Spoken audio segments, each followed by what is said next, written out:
Welcome to this Zentangle Quickie. My name is Heather Hartwig-Gladden. I'm a certified Zentangle teacher. And today we're going to take a look at the Tangle Blomkål from CZT Maika Terpstra. Hope I pronounced that right. I hope it was at least close. Okay, this is a neat one, and it's so fun to have these, kind of organic tangles to toss into the mix. Let's see.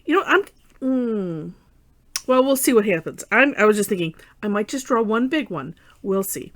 Okay, starts off with, two straight lines-ish forming a V. This one, it doesn't matter how many things you do. I'm just thinking, what? I'm doing, here's one, and then kind of oring this line, make another one, maybe keep turning your tile. And I'm just going to keep going around until I get them to meet somehow. And maybe when I get to this, where it gets to be closing in, then I kind of will judge so I can just fit another one in. Okay, so that time I have 6. All right, well, there we go. Like I said, take a look at Maika's step out, which is in the For More Inspiration link. And you'll see in her artwork, just scroll down, you can have any number. It's really nice. All right, so then once you have this, oh, and by the way, Blomkål, as I was reading, is Dutch for cauliflower. And I'm like, oh, now it makes sense.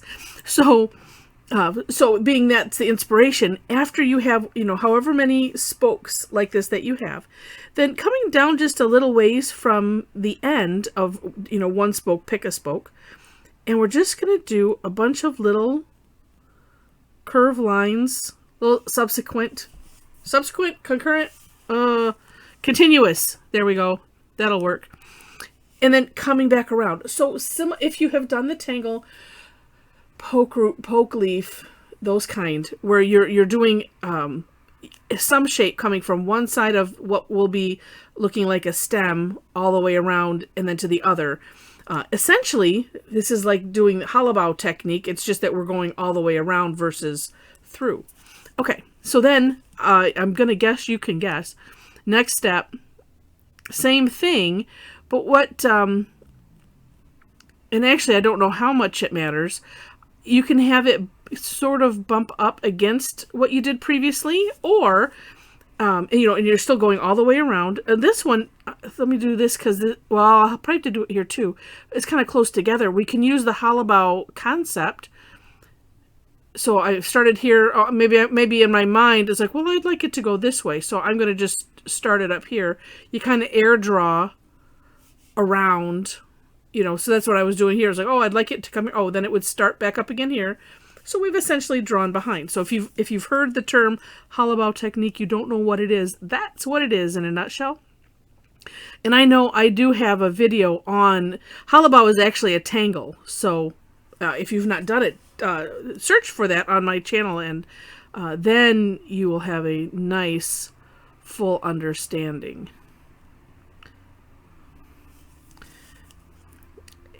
All right. Well, this one I'm going to do the same thing.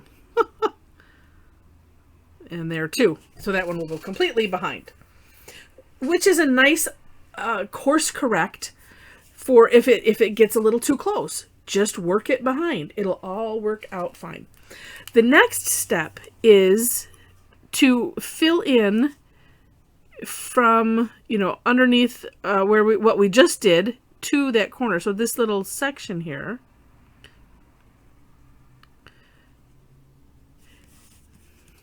And depending, you could course correct here too, if need be. And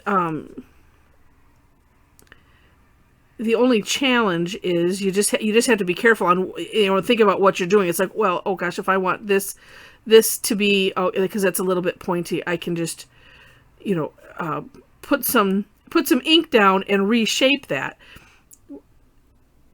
And that's what I mean by it. It's like, but I couldn't, let's see, say here, I couldn't add a bump. That's the only thing, is we can only add the ink to reshape. And even here, like if you wanted to say this to be thinner, I wouldn't do it, because then up here you end up with an oops. And actually here, so I was like, oh, I can let me separate that, round that bottom out a little bit. But it's just one of those things you just have to look and see.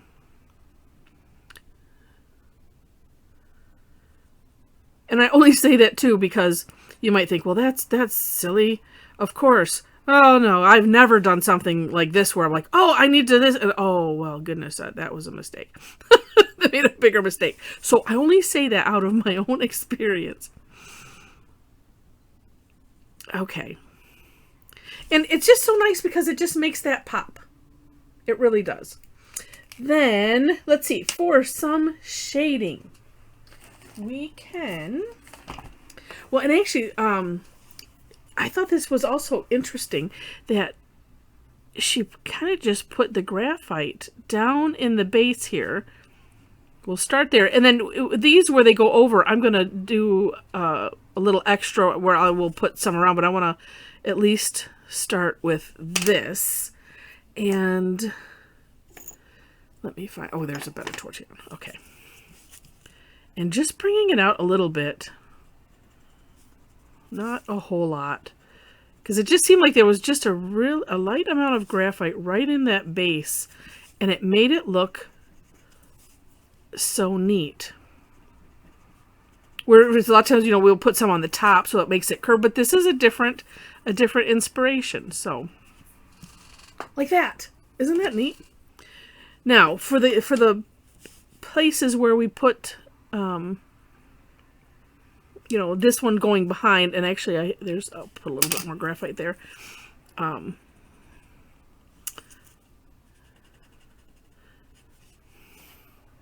yes, that's a little dark. Oh, here's this. A little bit thinner ended tortillon. I need to kind of, although it's, I don't know if you can see it wiggles, it's a little weak.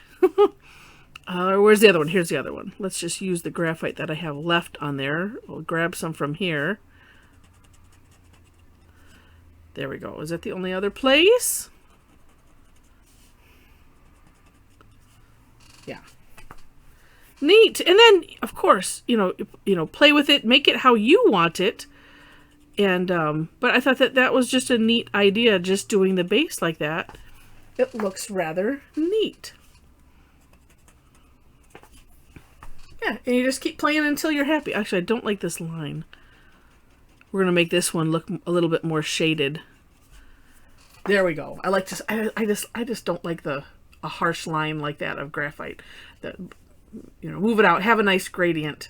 So, yeah. So there we go. So I may play with this a little bit more, but before I shoot the take a picture of the card part that I put at the beginning, so you will have already seen what I ended up doing, because I don't really know yet. But I think I might throw a couple other ones on here, just because it seems so lonely. But this is how you do it. I hope you enjoyed the video. If you did, would love to have a like or a thumbs up. Feel free to share it, and if you haven't subscribed to the channel yet, I would love to have you be a subscriber. And just so you know, I do post every day. I'm doing a quickie video every day, at least until I run out of tangles. And and I also will post some of the replays from the Tangle Times that I do and some of the other free classes that I do. So sometimes you might see more than one being posted, just to let you know, because if you have it set where for your notifications, that's really why I let you know. So that way, you know, if your phone starts blowing up, you can turn off those notifications. Yeah. Let's see. That mentioned the description section. Oh, and I mentioned Tangle Time. If you are interested in taking online classes, tangling with a bunch of other crazy tanglers, I would love to have you join us. I do classes every week. And most of them are free. I do have a couple that are paid, but the information is on my website. And if you have trouble finding it, I think you can email me from there, put something in the comments. There's all kinds of ways to connect with me for that. So would love to have you join us for online live tangling. And I think that was it. Yeah, so step outs. website information in the description. Yep, that's it. Okay. So with that, I hope you enjoyed this, and I wish you happy tangling.